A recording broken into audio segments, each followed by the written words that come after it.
Hello and welcome back to CS38 Racing, and in this episode we are taking on the Japanese track. So first things first, thank you so much for all your support recently. We're getting close to 300 subscribers, so can't believe that is a reality. But secondly, I apologize straight off the bat. This was entirely my mistake.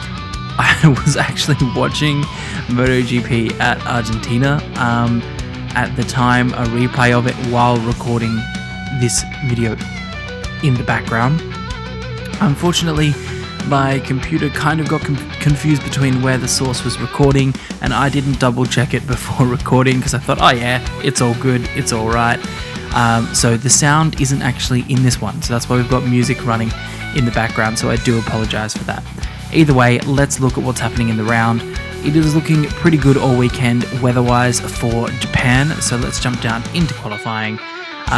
Now, to save a little bit of time, considering that we don't have the bike sounds, which obviously is a big element of a MotoGP career mode video, I've sort of shortened the qualifying just to the last sort of couple of minutes, just to see what it's like. We managed to do our best lap on the first lap of a 1:45.827. The Japan Grand Prix, it wasn't too bad, put it this way. We were going okay during the weekend. We felt like we had some decent pace. I don't know if we have podium pace throughout the practices, so we're going to have to manage that here in qualifying. I don't think we're going to get through, quite honestly. 1.1 seconds off Fabio Di Giannantonio into getting into the top qualifying isn't really going to work here. So we've got to factor that in. We've got to factor the fact that we're going to have to do a little bit of a pull through the grid to get a few good positions. Unfortunately, this is all we were able to muster out of the qualifying session. So overall, I'd say probably pretty common across what Honda has been experiencing lately, well, particularly in the 2024 season, maybe not so much in the 25 season. The one lap pace isn't there, but the race pace isn't too bad. It's not winning race pace, that's for sure, but we're able to capitalize enough on what the bike is using to get an okay lap around in race spec, race trim. So with that being said, I don't think we're going to make any difference here in qualifying. The qualifying session has now officially ended. We're just up, so we could make a little bit of time here in this lap. Let's see. Oh, no, but we've dropped it there, and that is all she wrote, folks. We are finishing in 6th, so we're still the top Honda, so that is still something to write home about. Okay, it is sprint race time. Let us go off the line. Make sure to like and subscribe and do all that good YouTube-y stuff if you're enjoying the channel. Again, apologies for the sound not being there. I was a bit of a dum-dum. Didn't check my recording source while watching MotoGP. Oh, there's been a crash in the first corner there. It was one of the fluoro yellow VR46 bikes. We're currently in 16th. Whoa, a lot of riders were braking early there. We've got a warning for an incident, which must have been in the first corner, a few of the sort of scuffles that you have into the first corner. So still our objective is to finish in front of Marquez in the points, which we're currently... Whoa, that was a very aggressive move from us, skittling the Yamaha and Aprilia out of the way. So now we're looking to keep ourselves... We're 1.3 seconds off Aleix Espargaro, so we were looking to put ourselves in a position to fight the race objective of getting Aleix Espargaro, but I don't think that's going to come here, so I think we're going to have to focus more on ensuring that we don't lose any more points to Marc Marquez. We're currently in 11th behind his brother Alex Marquez, who's had an absolute shining start to the 2025 MotoGP season.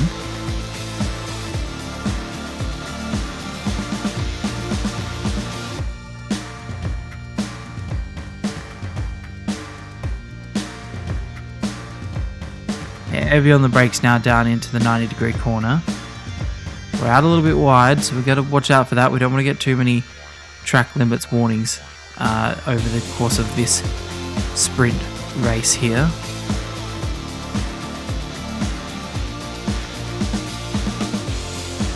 So we've got to cross the line in 11th. Ooh, struggling to get the bike exactly pulled up there. Miguel Oliveira is going to run through, but we can get the undercut.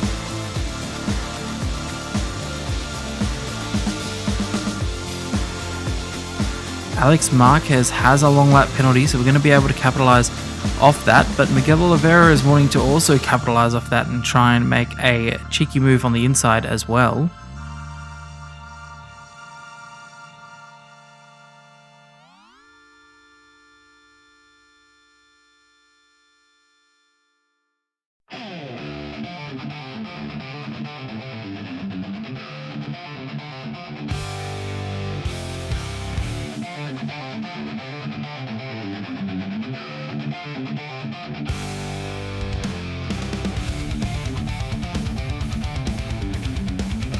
Oh, just off outside the circuit there, just skipping between the curb and the white line.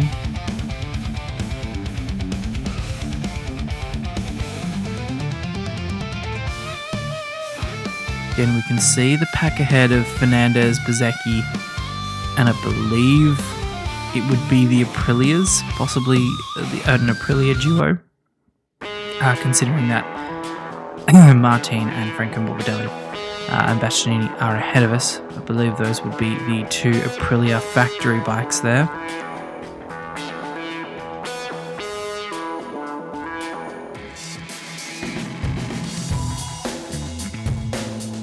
Flick into that change of direction, through onto the back straight, and we are in the top 10. So it's not great, but it's not the worst. Oh, we've had a big moment there. The rear was stepping out on us coming around. It's going to let Miguel Oliveira back through, but we're going to do the undercut method again.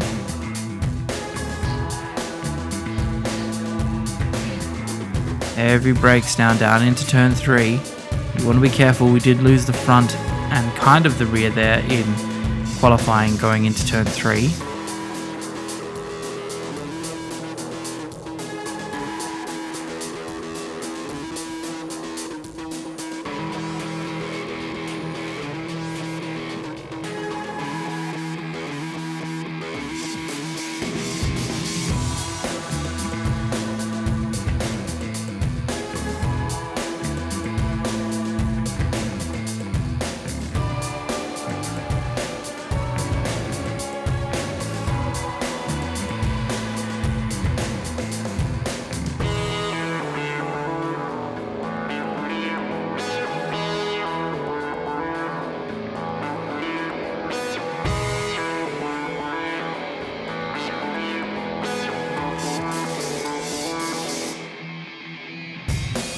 So we're still sitting at about a second off, just over a second off Raul Fernandez. It's about 6/10 back, 600ths back to Miguel Oliveira, but we've run deep again, so we're allowing Miguel Oliveira to come back onto our rear tyre here.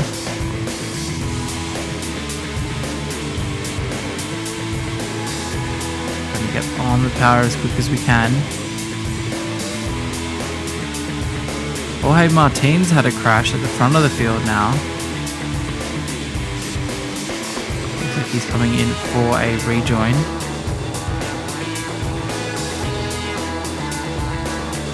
Are we going to be able to capitalise off his mistake here? Maybe on the brakes into turn 3. It's giving us a little bit of incentive here that we could jab a few points extra.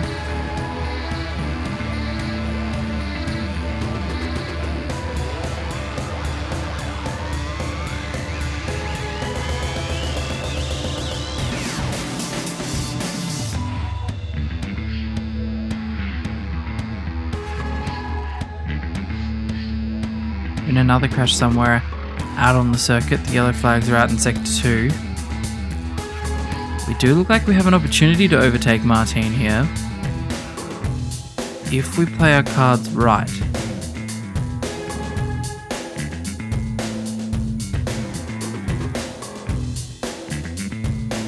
Bit of a snap there into the braking zone on the front.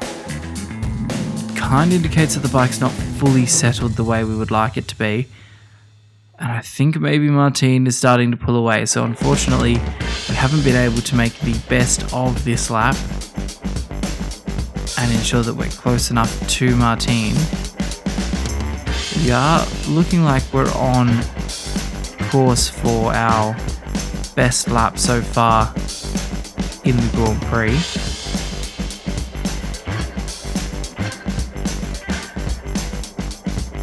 And that finishes, that's the race.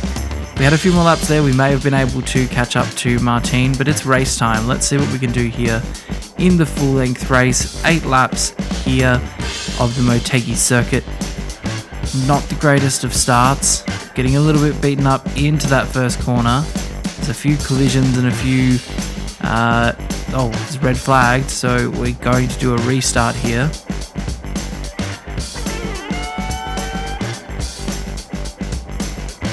That's a restart. Fabio has got a long lap penalty for that. Running the medium front and the soft rear. Let's see what we can do off the line here. Here we go. We've managed to get off the line. We're looking to really battle our way into that first corner. Managing to claim the position of top Honda into turn 1. There's a little bit of chaos going on here. We need to try and find a way around it or through it. Getting a bit boxed in. We've got Alex Marquez and I believe... Nope, that was Miller on our inside. Zarco has got back through, so we've got to fight back our teammate. Heavy on the brakes, down into... Whoa! Zarco is going for a move on the inside of Alex Marquez there. We undercut both of them and have managed to get through to 11th. So we're doing pretty similar to what we have done in the sprint race at this stage. Now it's just 1 point is the advantage, the swing advantage towards Marc Marquez. Look at this move. We've managed to absolutely execute a incredible move there on the first lap for Fabio Quartararo to get ourselves into the top 10. Back behind the fluorescent VR46 Ducatis.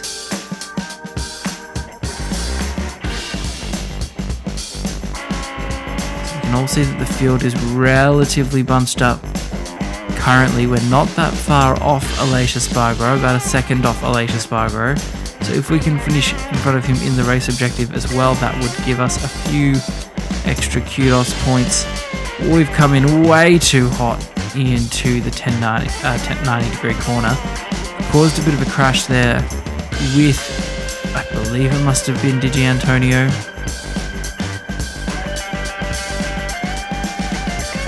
Maybe it wasn't Digi Antonio, I'm not too sure, but either way, we've got a warning for that incident. We're into the top 8 now. Can we catch Aleix Espargaro?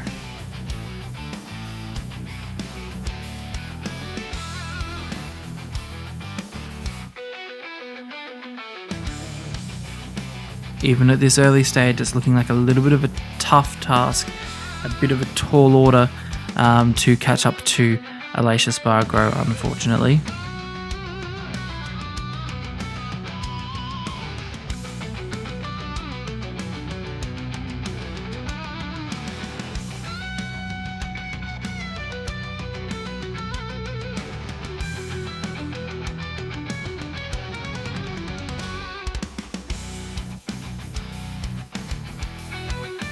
We're going to take that tighter line through this section. Seems to give us a little bit of time. Oh, we've gone a bit wide. So in that sort of a few corners there, we do make up a bit of time on Aleix Espargaro.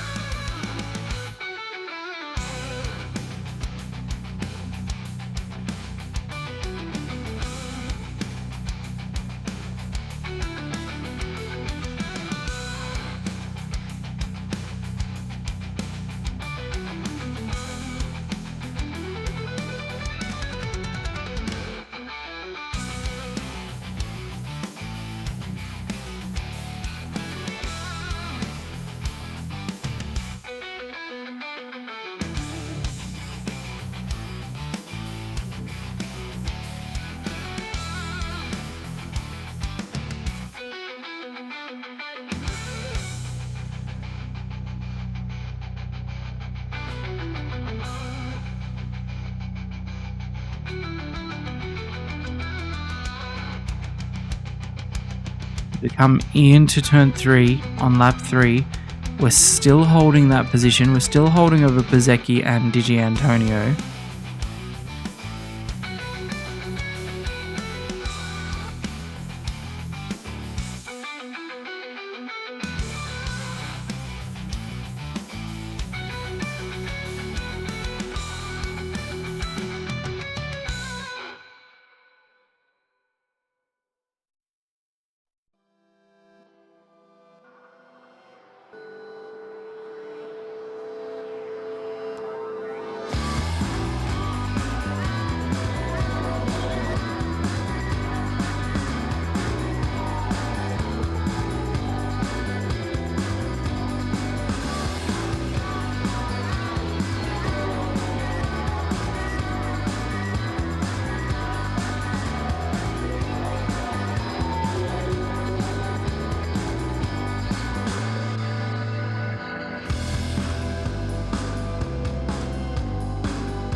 A little bit deep into turn 1. And we're just on the inside of the curb there, so we've got a track limits warning. We do have to factor those in. We don't want too many of those.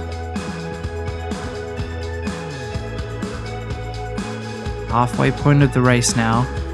Looking to keep ourselves in a good rhythm here. We're dropping off the back of Vinales, but we're managing to keep ourselves still ahead of Motegi and Di Antonio.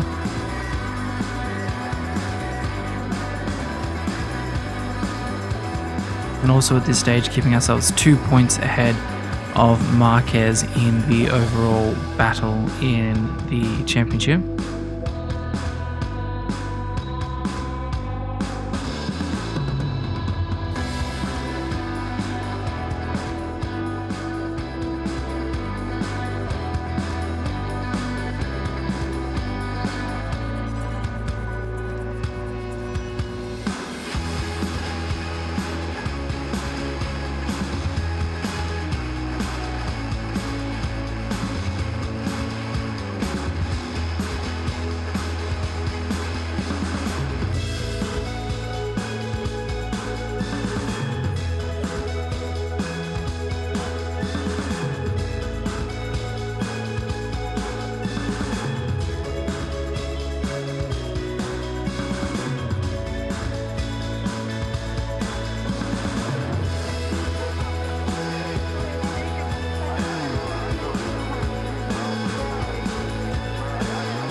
The bike is just wanting to continually wheelie there. We're not able to really get the power to the ground, but we're still managing to keep Motegi at bay at this stage. Have a massive head wobble into the 1090R corner. Oh, the 1090R, sorry, that's a different track. The 90-degree corner.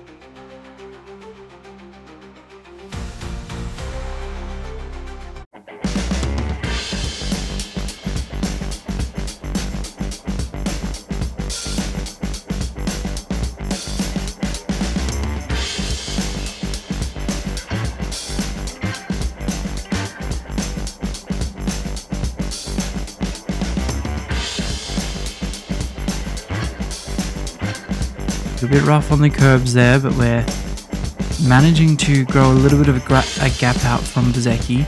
We're still not going to be catching Alicia Spargo at this stage.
Okay, so we're doing okay in this second lap, building out a bit of a gap now to Motegi.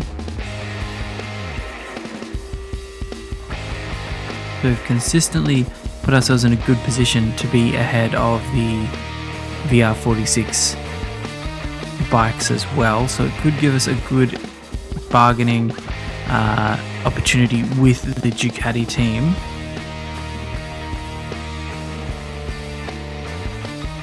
Deep into turn 10, the hairpin curve, which has given a lot of time back to Motegi in this final sector. Is he able to make a move? We're 2.5 tenths ahead. We've got a little bit of a problem on the rear there, so we might be a bit deep into the 90-hour corner.